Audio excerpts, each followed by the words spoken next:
Look at this aloe vera patch. It's next to this river. I'll show it to you. As you can see, the river is quite dried up, and this is how our neighbor takes their water for their farm.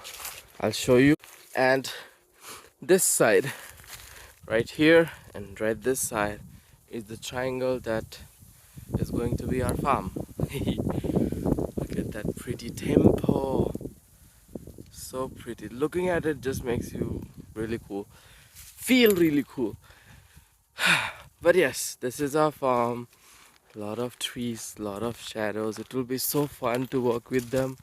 And I was just here for some morning work. We are trying to get some sheeps, or yes, sheeps in our farm. They will come here, they will graze all the things that is left, which is this cotton plant, and they're going to eat and left a lot of their poop, which is going to be helpful for the land anyway. So I was here to just manage that farmer thing.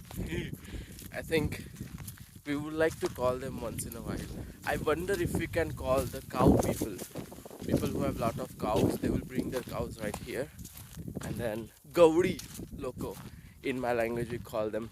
So they will come in the farm, the cows will poop all over, and then sort of fertilize it.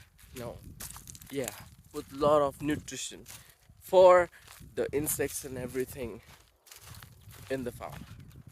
So I'm gonna go home now. There's nothing to see. These trees are massive. Look at this. Look at this. Look at this. Look at this. Come on, nobody's here, and it's the best introvert heaven for me. But I love this tree. I wonder if I can climb it. I will learn how to climb a tree, but that's in some other time. Good boy.